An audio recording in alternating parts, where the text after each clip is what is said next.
Good morning, students. Class 8, Subject Math. Dear learner, today we learn chapter number 5, Data Handling. Chapter number 5 data handling में आंकड़ों का प्रबंधन। तो जैसे ये अब चैप्टर नंबर 5 जो ये कहा जा रहा है आंकड़ों का प्रबंधन, तो इसमें सबसे पहले ये डेटा मीन्स क्या होता है? आंकड़ा। हैंडलिंग मीन्स होता है हैंडल करना या उसका प्रबंधन करना। तो कैसे हम डाटा को हैंडल करेंगे, जो डाटा हमको मिलेगा उसको हम उसका प्रबंधन कैसे करेंगे, कैसे हम उसको अरेंजमेंट करेंगे। जो डाटा हमको मिल रहे हैं उन डाटा के आधार पर हम उसको यूज़फुल डाटा में कैसे परिवर्तित कर सकते हैं, उन डाटा के आधार पर किसी क्वेश्चन का हम आंसर कैसे दे सकते हैं, इन सारी चीज़ों के बारे में हम इस चैप्टर नंबर 5 में पढ़ेंगे। Looking for information. तो सबसे पहले सूचनाओं की खोज की जाती, पहले डाटा की खोज की जाती है। डाटा जब हमको मिलेगा उस डाटा के आधार पर ही तो हमसे कुछ क्वेश्चन पूछे जाएंगे। तो सबसे पहले लुकिंग फॉर इंफॉर्मेशन, डाटा की खोज करना, सूचनाओं की खोज में। In your day to day life you might have come across information such as runs made by a batsman in the last 10 test matches. तो जैसे आपने अपने जीवन में बहुत सारी सूचनाएं आपने सुनी होंगी, आपके जीवन में बहुत सारी सूचनाएं आई होंगी, जैसे runs made by a batsman in last 10 test matches. तो पिछले 10 मैचों में एक बल्लेबाज द्वारा बनाए गए run. Number of wicket taken by a bowler in the last 10 ODIs. तो एक पिछले 10 एक दिवसीय अंतर्राष्ट्रीय मैचों में एक बल्लेबाज द्वारा, एक गेंदबाज द्वारा लिए गए बॉलर, एक गेंदबाज द्वारा लिए गए विकेट। तो make score by the student of your class in the mathematics unit test. तो आपकी कक्षा में विद्यार्थियों द्वारा गणित के यूनिट टेस्ट में प्राप्त किए गए अंक, ये भी एक डाटा है। फिर number of story book read by each of your friends. तो आपके मित्रों में से प्रत्येक द्वारा पढ़ी गई कहानियों की पुस्तकों की संख्या। तो ये जैसे किसी बल्लेबाज द्वारा 10 टेस्ट मैचों में बनाए गए रन, बॉलर द्वारा 10 ओडी अंतर्राष्ट्रीय मैचों में लिए गए विकेट, और स्टूडेंट द्वारा जो मैथ की यूनिट टेस्ट में अर्जित किए गए अंक, ये सब क्या हैं? डाटा हैं। तो इन सभी डाटा को कलेक्शन करते हैं। तो डाटा क्या है? अब इन सबसे ये इस प्रश्न का उत्तर आपको मिल जाएगा। The information collected in all such cases is called data. तो इंफॉर्मेशन, जो सूचनाएं इन सभी स्थितियों में एकत्रित की गई सूचनाएं वो डेटा कहलाती है। द इंफॉर्मेशन में सूचना collected in all such cases, इन सभी केसों में, इन सभी परिस्थितियों में जो सूचनाएं इकट्ठा की गई हैं वो क्या कहलाती हैं? डेटा कहलाती हैं। तो आप समझ गए कि डेटा क्या है? डेटा क्या है? इंफॉर्मेशन है। और इन्हीं इंफॉर्मेशन को, क्योंकि जो डेटा हमको मिलते हैं, इन डेटा के आधार पर हमसे कोई क्वेश्चन पूछा जाता है, तो ये डेटा जो है वो क्या होते हैं? रॉ डेटा होते हैं, कच्चे आंकड़े होते हैं। इन कच्चे आंकड़ों के आधार पर हम जो इन्फॉर्मेशन होती है, कोई भी क्वेश्चन होता है उसका आंसर आसानी से नहीं दे पाते हैं, तो इसको क्या करना पड़ता है? उसको व्यवस्थित करना पड़ता है। तो जैसे ग्राफिकली रिप्रेजेंटेशन, तो पिक्टोग्राफ के बारे में आप पिछली कक्षाओं में पढ़ चुके होंगे कि जो इन्फॉर्मेशन होती है हम पिक्टोग्राफ के द्वारा दिखाते हैं। फिर हम ये बार ग्राफ के द्वारा जो है वो इंफॉर्मेशन को दिखाते हैं। The display of information using bar of unit width, their heights being proportional to the respective values. तो इसमें जो आंकड़े होते हैं इनमें बार ग्राफ के रूप में हम दिखाते हैं। तो जो दंड आलेख होते हैं, इन दंड आलेख के द्वारा इनकी जो bar heights give the quantity for each category, तो वो उसकी क्वांटिटी मात्रा को बताती है। ये बार ग्राफ के जो दंड होते हैं उन दंडों के माध्यम से उसकी मात्रा को दिखाते हैं।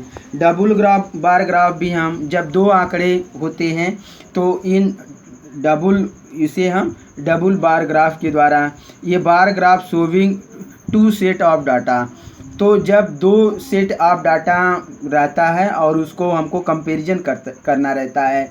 जैसे किसी बच्चे द्वारा फर्स्ट यूनिट टेस्ट और सेकेंड यूनिट टेस्ट में जो नंबर लिए गए हैं तो किसी बच्चे ने प्राप्त किए हैं, तो हमको कंपैरिजन करना पड़ता है कि बच्चे का परफॉर्मेंस फर्स्ट यूनिट टेस्ट में कैसा था और सेकेंड यूनिट टेस्ट में कैसा था। तो तब हम उसके लिए क्या करते हैं, डबल बार ग्राफ का प्रयोग करते हैं। तो जैसे दिया गया है मैथ में, साइंस में, किसी स्टूडेंट ने मार्क ऑब्टेन बाय ये स्टूडेंट, एक स्टूडेंट द्वारा जो है मैथ का यूनिट टेस्ट में उसका परफॉर्मेंस कैसा रहा है, साइंस में कैसा रहा, सोशल साइंस में कैसा है, इंग्लिश में कैसा है, हिंदी में कैसा है। इस डबल बार ग्राफ के द्वारा हम ये देख सकते हैं कि बच्चे का परफॉर्मेंस यूनिट टेस्ट में किस में ज़्यादा इम्प्रूवमेंट करने की ज़रूरत है, किस में अच्छा इम्प्रूवमेंट हुआ है, किस में अभी सबसे ज़्यादा वर्क करने की ज़रूरत है। तो ऐसे डबल बार ग्राफ से हमको ये सूचनाएं मिलती हैं। ऑर्गेनाइजिंग डाटा, तो usually data available to us in the unorganised form called raw data, तो प्रायः हमको आंकड़ा जो है वो अनऑर्गेनाइज्ड होता है, असंगठित रूप में प्राप्त होते हैं, तो जिन्हें हम रॉ डाटा कहते हैं। To draw meaningful inference we need to organise data systematically, तो टू ड्रा मीनिंगफुल इन्फरेंस, तो हमको उसका अर्थ निकालने के, निष्कर्ष निकालने के लिए आंकड़े को हमको क्रमबद्ध रूप में संगठित करने की आवश्यकता पड़ती है। For example a group of student was work for their favourite subject, तो उदाहरण के लिए बच्चों का एक समूह work to the for their favourite subject, तो बच्चों के एक ग्रुप से उनके जो फेवरेट सब्जेक्ट हैं उनके बारे में पूछा गया। The result were as listed, तो जो रिज़ल्ट मिला वो दिया गया है। कुछ बच्चे ऐसे हैं जिनको आर्ट पसंद है, कुछ हैं जिनको मैथमेटिक्स पसंद है, कुछ को साइंस, कुछ को इंग्लिश, किसी को मैथ, फिर आर्ट, फिर इंग्लिश, फिर मैथ, फिर science, art, science, mathematics, art, English, art, science, math, science, art. तो which is the most like subject and the one least like. अब ये जो आंकड़े हमको मिले हैं, जो ये डेटा हमको मिला है, इस डेटा के आधार पर हमसे ये पूछा जा रहा है कि कौन सी सब्जेक्ट को सबसे ज़्यादा बच्चों ने पसंद किया और कौन सी सब्जेक्ट को सबसे कम बच्चों ने पसंद किया। तो ये रॉ डेटा है। इस डेटा के आधार पर हम ये बताने में असमर्थ हैं कि कौन सी सब्जेक्ट को सबसे ज़्यादा बच्चों ने पसंद किया है और कौन से सब्जेक्ट को सबसे कम बच्चों ने पसंद किया है। तो हम क्या करते हैं, it is not easy to answer the question looking at the choice written by we arrange the data in the table 5.1 using tally mark. तो हम टैली मार्क की सहायता से ये डेटा को रीअरेंज करते हैं सिस्टमेटिकली। तो जैसे सब्जेक्ट एक तरफ लिखते हैं, फिर टैली मार्क लगाते हैं, फिर नंबर ऑफ़ स्टूडेंट लिखते हैं। तो आर्ट, मैथ और मैथमेटिक्स, साइंस और इंग्लिश 4 सब्जेक्ट हैं। इसमें कितने बच्चों ने साइंस पसंद किया है, कितने ने आर्ट को लाइक किया है, तो उसके लिए हम क्या करते हैं, टैली मार्क लगाते हैं। The number of tallies before each subject give the number of student who like the particular subject. तो this is known frequency of the subject. The number of tallies, तो कितने टैली मार्क लगे हैं, give the number of student who like the particular subject. तो ये tally mark ये बताते हैं कि कौन सी सब्जेक्ट को बच्चे ने कितने बच्चों ने पसंद किया है। तो this is known as frequency, ये क्या कहलाती है, फ्रीक्वेंसी, बारंबारता ऑफ द सब्जेक्ट। तो ये सब्जेक्ट की बारंबारता कहलाती है। अब बारंबारता क्या होती है, frequency give the number of times that a particular entry occurs. तो फ्रीक्वेंसी बारंबारता किसी भी जो frequency give the number of time particular entry मतलब कोई भी प्रविष्टि, कोई भी आंकड़ा, तो कोई भी सब्जेक्ट कितनी बार आया है, कितनी उसकी संख्या, वह कितनी बार आंकड़ों में प्रविष्ट हुआ है, कितनी बार आया है। Frequency give the number of time, तो फ्रीक्वेंसी क्या बताती है, नंबर ऑफ टाइम, कोई कितनी बार आया है। दैट ए पार्टिकुलर एंट्री, तो पार्टिकुलर एंट्री कोई भी ऑब्जर्वेशन कितनी बार आया है। जैसे मैथमेटिक्स कितनी बार आया है, साइंस कितनी बार आया है, इंग्लिश कितनी बार आया है, आर्ट कितनी बार आया है, ये क्या बताता है, फ्रीक्वेंसी बताती है। Frequency of student who like English 4, तो इंग्लिश कितने बच्चों ने पसंद किया है, 4, तो ये क्या है, इंग्लिश की फ्रीक्वेंसी कितनी है, 4। तो बारंबारता, इंग्लिश कितनी बार इस डेटा में आया है, 4 टाइम आया है। साइंस कितनी बार आया है, 6 टाइम आया है। मैथमेटिक्स कितनी बार आया है, 5 टाइम। और आर्ट कितनी टाइम्स आया, 7 टाइम। तो आप फ्रीक्वेंसी समझ गए होंगे। The table made is known as frequency distribution table, तो ऐसे जो टेबल बनते हैं इनको क्या करते हैं, बारंबारता बंटन सारणी, इसको क्या कहते हैं, बारंबारता बंटन सारणी या फ्रीक्वेंसी डिस्ट्रीब्यूशन टेबल। तो आप इसको ये बात याद रखेंगे कि फ्रीक्वेंसी डिस्ट्रीब्यूशन टेबल क्या होता है। नेक्स्ट एक्सरसाइज में आपसे ये क्वेश्चन पूछे जाएंगे कि आप कुछ डेटा आपको दिए जाएंगे और आपसे पूछा जाएगा कि आप इसका फ्रीक्वेंसी डिस्ट्रीब्यूशन टेबल बनाइए।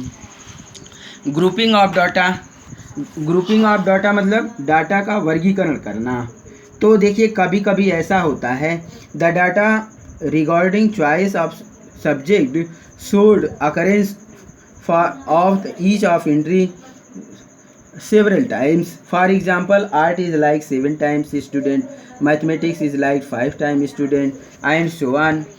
This information can be displayed graphically using the pictograph or a bar graph. तो ये इंफॉर्मेशन पिक्टोग्राफ या बार ग्राफ में दिखाई जा सकती है। Sometimes however we have to deal with a large data, कभी कभी छोटे डाटा पर हमको काम नहीं करना रहता है, हमको लार्ज डेटा मिलता है। तो जैसे हमको बड़ा आंकड़ा मिल गया, for example consider the following marks out of 50 obtain in mathematics bye 60 student of the class 8। तो क्लास 8 में मैथमेटिक्स का जो टेस्ट हुआ है तो उसमें 50 में से बच्चों ने निम्नलिखित नंबर पाए हैं। जैसे टोटल 50 मार्क्स का टेस्ट हुआ और स्टूडेंट कितने हैं, 60 स्टूडेंट हैं। सभी विद्यार्थी कुछ ना कुछ नंबर पाए हैं। जो नंबर स्टूडेंट पाए हैं वो उसका आंकड़ा आपको दिया जा रहा है। If we make a frequency distribution table, तो अब अगर हम ये 50 मार्क का है तो 1 कितने लोग पाए हैं, 2 कितने लोग पाए हैं, 3 कितने लोग पाए हैं, 4 कितने लोग पाए हैं, 5 कितने लोग पाए हैं, 6 कितने लोग पाए हैं। ऐसे अगर हम 50 तक नंबर लिखेंगे और स्टूडेंट की फ्रीक्वेंसी लिखेंगे तब तो ये तो बहुत बड़ा आंकड़ा हो जाएगा। तो वही कह रहा है कि if we make a frequency distribution table for each observation then the table would be too long.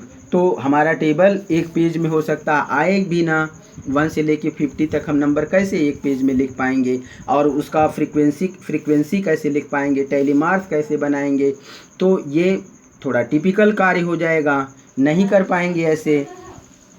To long so convenience, तो इसकी सुविधा के लिए क्या किया गया, we make group of observation. तो हम क्या बनाएंगे, ग्रुप बनाएंगे। 0 से 10 मार्क कितने पाए हैं, 10 से 20 कितने पाए हैं, एंड सो ऑन। 20 से 20 to 30, 30 to 40, 40 to 50, 50 तक है, 50 to 60 तक बनाएंगे, and so on. And obtain the frequency distribution of the number of observation falling in each, thus the frequency distribution table for the above data can be। तो 0 से 10 कितने पाए हैं, वो फ्रीक्वेंसी उसकी कितनी है, 2 बच्चे हैं। 10 to 20 कितने पाए हैं उसको देखेंगे, तो 10 स्टूडेंट हैं। 20 to 30 कितने हैं, 21 हैं। तो 21 के लिए 4 लाइन खींच करके 5वीं लाइन क्या करेंगे, कट करेंगे। 4 लाइन खींच करके 5वीं लाइन को कट करेंगे तो ये 5 का ग्रुप हो गया। तो 5 5 10 5 15 15 5 20 और 1 मिलके 21, यह 21 है, ये फ्रीक्वेंसी है। तो ये बता रहा है कि 20 से 30 तक कितने बच्चे हैं, 21 पाए हैं। 30 to 40 कितने पाए हैं, 19 पाए हैं। 40 to 50 कितने पाए हैं, 7। 50 कितना, टोटल तो 50 का ही है ना, तो 50 कौन पाया है, 1। अब ये 51 में 50 to 60 में एक लड़का जो फुल मार्क्स पाया है, 50 मार्क्स का वो टेस्ट हुआ था। अब एक लड़का फुल मार्क्स पाया है और उसको 50 to 60 में क्यों रखा गया है, इसे हम अब ये सीखेंगे। देखिए इसका एक नियम बनाया गया। देखिए 50 to 60 में भी आया और 40 to 50 में भी आया है। तो अब हमारे लिए ये प्रश्न उठता है कि हम 1 को किस में रखें, 40 to 50 में रखें या 50 to 60 में रखें। तो इसके लिए एक परिपाटी बनाई गई, एक नियम बनाया गया कि जो ये क्या कहलाता है, लोअर विड्थ, इसको क्या कहते हैं, वर्ग कहते हैं। ये क्या कहलाता है, जैसे ग्रुप कहलाता है, ये 0 to 10 ग्रुप। और ये इसका ये क्या कहलाता है, लो ग्रुप। तो इसमें जैसे जब हम इसको करते हैं तो इसमें ये जैसे दिया गया है ना, data represented in the manner is said to be group. तो data represented in this manner, तो इस तरीके से जो डाटा को रिप्रेजेंट किया जाता है, डाटा दिखाया जाता है, दिस मैनर, इस तरह से, सेड टू बी ग्रुप, उसे ग्रुप्ड कहते हैं। And distribution obtained is called grouped frequency distribution. तो इसको क्या कहते हैं, group frequency distribution. It helps us to draw meaningful inference like. तो इससे हमको क्या मीनिंगफुल डेटा मिल जाता है। Most of the student has scored, तो most of the student have scored between 20 to 40। तो ये बताता है कि अधिकांश विद्यार्थियों ने 20 और 40 के बीच अंक प्राप्त किए हैं। और 8 student have scored more than 40 marks. तो ये 8 40 to 50, तो कितने स्टूडेंट हैं, 7 और 1 8 student score more than 40 marks out of 50 and so on. This of the group 0 to 10, 10 to 20, 20 to 30 is called the class interval। तो इसको हम क्या कहते हैं, क्लास इंटरवल कहते हैं। जैसे 0 to 10, 10 to 20, 20 to 30, 30 to 40, इसको क्या कहते हैं, क्लास इंटरवल या वर्ग अंतराल कहते हैं। Observe that 10 occur in both the cases 0 to 10 as well 10 to 20। तो 10 की दो वर्ग अंतराल में आया है, 0 to 10 में भी आया है और 10 to 20 में भी आया है। तो हम क्या करेंगे, similarly 20 occurs 10 to 20 and 20 to 30, but it is not possible that an observation 10 and 2। लेकिन ये ऐसा तो नहीं है कि कोई भी ऑब्जर्वेशन 10 to 20 में भी रहे और 20 to 30 में भी रहे। जैसे 10 to 20 में कोई ऑब्जर्वेशन दो में थोड़ा ही ना रह सकता है, 2 ग्रुप में कैसे रह सकता है, या तो 10 to 20 में रहे या तो 20 to 30 में रहे। तो इसके लिए उसने क्या एक परिपाटी बनाई गई। To avoid we adopt the convenience that the common observation will belong the higher class। तो कोई भी ऑब्जर्वेशन जो हायर क्लास में जाएगा, देखिए 10 to 20 में नहीं, कोई भी ऑब्जर्वेशन अगर 20 कोई बच्चे ने 20 पाया है तो वो 10 to 20 में नहीं लिखा जाएगा, बल्कि किस में लिखा जाएगा, 20 to 30 में लिखा जाएगा। क्योंकि ये हायर ग्रुप है, ये 20 का हायर ग्रुप है और ये 20 का ये जैसे 10 to 20 है तो 10 to 20 में वो नहीं लिखा जाएगा, बल्कि इसका हायर ग्रुप क्या है 20 to 30, तो वो 20 to 30 में लिखा जाएगा। Similarly 20 belong 20 to 30 in the class interval 10 to 20। 10 is called the lower class limit. 10 को क्या कहते हैं? Lower class limit. ये 10 to 20 में 10 लोअर क्लास लिमिट है और 20 क्या है? अपर क्लास लिमिट है। Similarly, the class interval 20 to 30, 20 is lower class limit, 30 is upper class limit. Observation that difference between the upper class limit and lower class limit of each of the class interval 0 to 10, 10 to 20, 20 to 30 is equal. This difference between the upper class limit and lower class limit is called width of the size. तो इसको क्या कहते हैं? ये 10 to 20, 20 to 30 ये क्या कहलाता है? विड्थ कहलाता है। क्लास की चौड़ाई कहलाती है, जिसको साइज भी कहते हैं।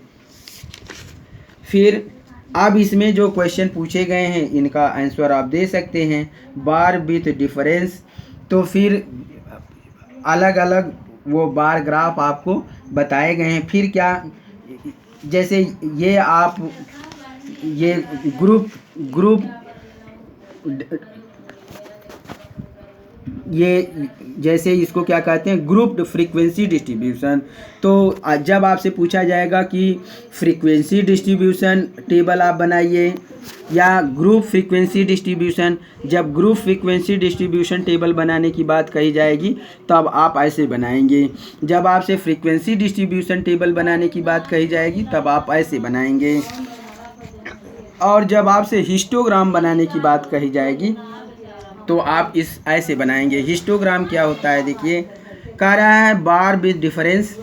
Late us again consider the group frequency distribution of the mark obtained by 6 student in mathematics test. This is displace graphically as the adjoining. तो in this bar graph in any way difference from the bar graph which have the class in 7th. Observe that here we have represented the group of observation class interval. On the horizontal axis the height of the bars through frequency of the class interval. Also there is no gap between the bars as here no gap between the class interval. अब देखिए यहाँ पर gap नहीं हो रहा है। 0 to 10, 10 to 20, 20 to 30, 30 to 40, 40 to 50, 50 to 60। अब यहाँ कोई इंटरवल नहीं। 0 to 10, 10 to 20, 20 to 30, 30 to 40, 40 to 50, 50 to 60। तो आप जैसे 0 से 10 जो पाने वाले स्टूडेंट हैं, जैसे वो 2 स्टूडेंट हैं, तो 0 से 10 के बीच हम क्या करते हैं? अब इसमें जो एक्स एक्सिस पर हम जगह नहीं छोड़ते हैं, बल्कि ये 0 से 10, 10 to 20, 20 to 30, 30 to 40, 40 to 50, 50 to 60 marks of student. तो और नंबर ऑफ, ये क्या है? नंबर ऑफ स्टूडेंट है। तो 2 स्टूडेंट कितने पाए हैं? 0 to 10। तो 0 to 10 इनके बीच। अब फिर 10 to 20 कितने पाए हैं? 10 स्टूडेंट हैं। जैसे देखिए 0 to 10 कितने पाए हैं? 2 स्टूडेंट हैं। तो 0 to 10 कितने स्टूडेंट हैं? 2। ये क्या दिखा रहा है? नंबर ऑफ स्टूडेंट है। तो 0 to 10 2 स्टूडेंट हैं और 10 to 20 कितने स्टूडेंट हैं? 10 स्टूडेंट हैं। तो 10 to 20 हम कितने स्टूडेंट दिखाएंगे? 10 स्टूडेंट। फिर 20 to 30 कितने हैं? 20 to 30 21 है, तो 21 दिखाएंगे। तो इनके बीच कोई जगह नहीं होती है, इन क्लास इंटरवल के बीच कोई जगह नहीं होती है। तो इसको हम हिस्टोग्राम के द्वारा दिखाते हैं, जिसको आयत चित्र कहते हैं। अब exercise 5.1, for which of these would you use a histogram to show the data. कुछ डेटा आपको दिए गए हैं, ABCD कुछ डेटा दिए गए हैं। इसमें से किस डेटा को आप हिस्टोग्राम के द्वारा दिखा सकते हैं? जैसे हमने फ्रीक्वेंसी आपको बताया, frequency distribution table, frequency distribution table, फिर ग्रुप फ्रीक्वेंसी डिस्ट्रीब्यूशन टेबल और हिस्टोग्राम, 3 चीज़ें हमने आपको बताई। तो अब इसमें से आपसे ये पूछा जा रहा है कि जो ये डेटा दिए गए हैं इसमें से किस डेटा को आप फ्रीक्वेंसी डिस्ट्रीब्यूशन, ये हिस्टोग्राम में, for which of this would you use to histogram to show the data. Data को आप हिस्टोग्राम के द्वारा इसमें से कौन से डेटा को हिस्टोग्राम के द्वारा दिखा सकते हैं? The number of letter of different areas in a postman bags.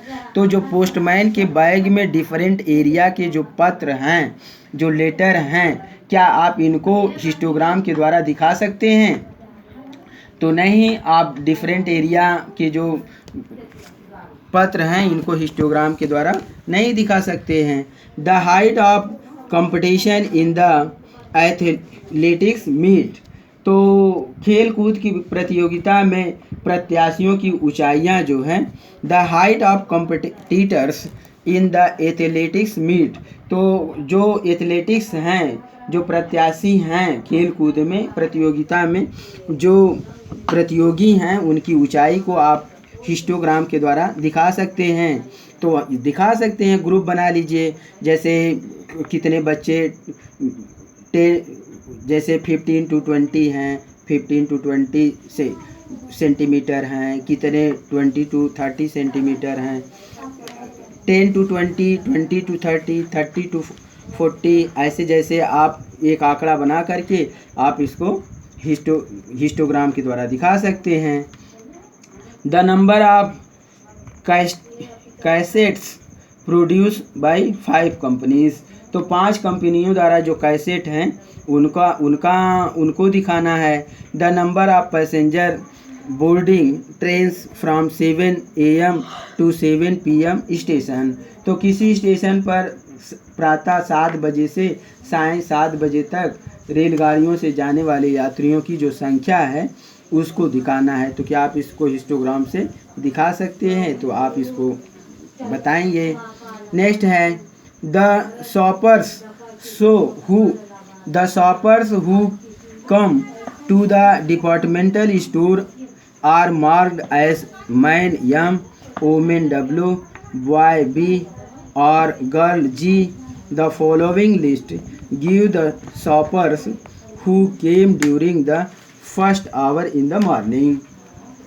तो ये कह रहा है कि किसी स्टोर में खरीदारी करने आए व्यक्तियों को इस प्रकार उसने अंकित किया। किसी विभागीय स्टोर में खरीदारी करने आए लोगों को इस प्रकार अंकित किया गया कि आदमी को M से और औरत को W से, बॉय को B से और लड़की को G से। तो the following list give the shopper who came during the first hour in the morning. तो ये लोग सूची, ये ऐसे लोगों की सूची है, खरीदारों की सूची है जो प्रातः पहले घंटे में आए हैं। तो इनका क्या बनाना है? Make the frequency distribution table. तो फ्रीक्वेंसी डिस्ट्रीब्यूशन टेबल हमने आपको बताया, यहाँ पर ये फ्रीक्वेंसी डिस्ट्रीब्यूशन टेबल है। इसमें क्या करेंगे? तो जो क्या मैन के लिए M और वोमेन के लिए W, बॉय के लिए, जैसे देखिए मैन के लिए क्वेश्चन नंबर 2 है। क्वेश्चन नंबर 2 पर एक्सरसाइज 5.1 में क्वेश्चन नंबर 2 में तो फ्रीक्वेंसी डिस्ट्रीब्यूशन टेबल में तो ये एक तरफ आप लिखेंगे क्या, जो W है, W ये पर्सन, फिर टैली मार्क,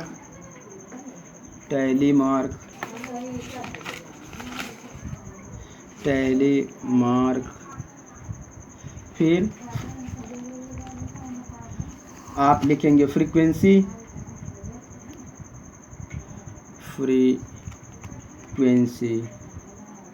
PNCY। तो आप पहले मैन का लिख लीजिए, मैन, फिर W, फिर आदमी औरत, फिर बॉय, फिर गर्ल है। फिर आप इसमें से, इसमें दिया है जैसे M कितनी बार आया इसमें से गिनेंगे।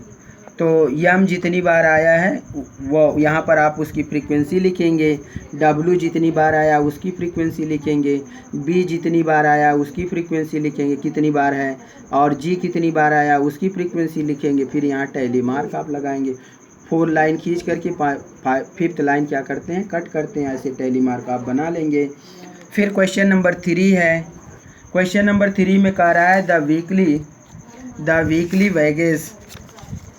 तो the weekly wages of 30 workers in the factory are. तो जो फैक्ट्री में 30 लोग काम करने वाले हैं, तो वैक्स तो जो दिए गए हैं उनका आप वो लिखेंगे। तो वीकली वेजेस यहाँ पर लिखेंगे 3rd में, weekly wages AGES wax.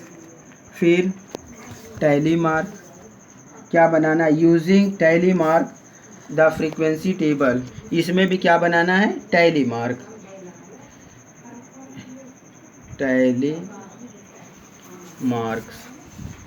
Tally marks बनाएंगे और ये फ्रीक्वेंसी बनाएंगे। तो आप जैसे वो कह रहा है यहाँ पर using tally mark frequency table with interval 800-810।